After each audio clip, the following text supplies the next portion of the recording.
जय श्री राम। भारत माता की जय। भारत माता की जय।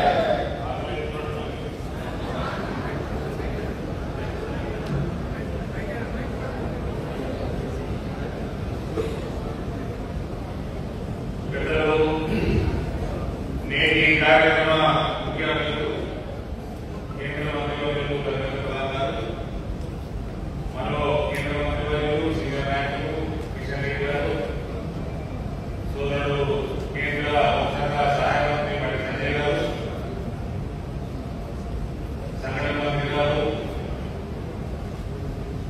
అదేవిధంగా ఈ కార్యక్రమానికి విచ్చేసిన ప్రభావితులు, రాష్ట్ర పార్టీ అధికార ఆఫీస్ బేరర్స్,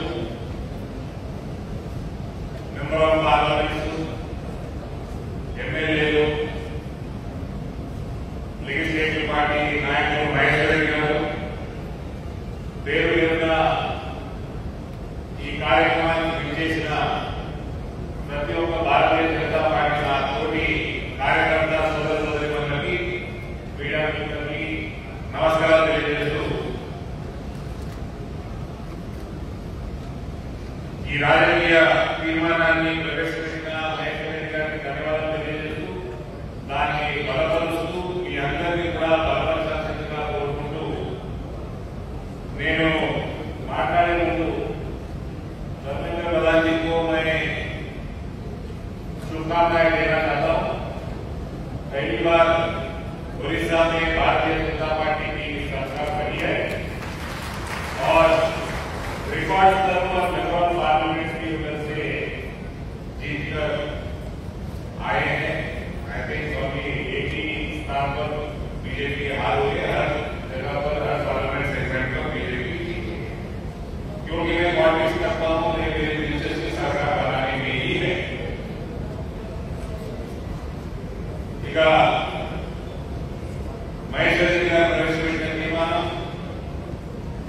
ఇందులో రుణమాఫీ, వాయిదా, రైతు భరోసా, ఏపీ విద్యార్థి విద్య, యువ వికాసం, గ్యారెంటీ, క్షీణించిన శాస్త్ర పద్ధతులు, గ్రామ పంచాయతీ గ్రహణము, ధరణి వర్షాలు, పునాది, పడవి, ఇందిరామైలు ఇతరులు దెబ్బపెట్టుకుంటే వేపాలి, కార్యక్రమం, ప్రాజెక్ట్ అవినీతి, కోట్యాది కార్యక్రమాలు అన్న నాకైతే మొత్తం విద్యుత్ కొనుగోళ్లలో అవినీతి, ధాన్యం కుంభకోణం, గొర్రెల పంపిణీ స్కామ్, రేషన్ కార్డులు, ఆయుష్మాన్ భారత్, ఫీజు రీయింబర్స్మెంట్ బకాయిలు.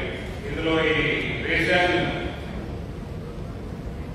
ధాన్యం కొనుగోలు కుంభకోణంలో మహేశ్వర్ రెడ్డి గారు ఏ రకంగా అయితే దాన్ని ఎక్స్పోజ్ చేయడం జరిగింది, వాళ్ళు తీసుకొచ్చిన డేటా ఇది ఈ ప్రభుత్వాన్ని సఫలం చేస్తా ఉంది. మహేశ్వర్ రెడ్డి గారు అనేక స్కామ్స్ విషయంలో ప్రభుత్వాన్ని ఎడగలుగుతారు. అటువంటి కొట్లాటకి భారతీయ జనతా పార్టీ పేరు మనం అందరం ఎప్పుడు కూడా మనం చూడడము ఇది నడుస్తూ ఉన్నది. కానీ ఈ రాజకీయ తీర్మానంలో గత 7 సంవత్సరాల నుంచి స్టేట్ ఎగ్జిక్యూటివ్ పార్టిసిపేట్ అవుతా ఉన్నా సమస్యలు చదివి అప్పుడు కేసీఆర్ ఇప్పుడు కాంగ్రెస్ ఈ సమస్యలను తీరాలంటే కేవలం ఒకటే ఉపాయం, భారతీయ జనతా పార్టీ ప్రభుత్వం రావాలి. కిషన్ రెడ్డి గారు మాట్లాడుతుందా మన కోర్టు శాసనం 25% పెరిగింది అసెంబ్లీ నుంచి పార్లమెంట్.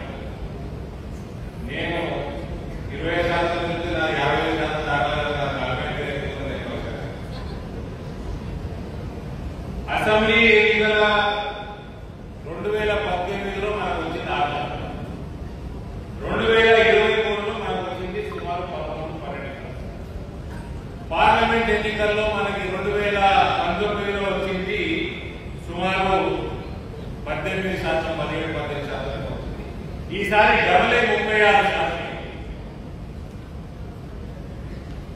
మనకు నిజామాబాద్ పార్లమెంట్ లో 2018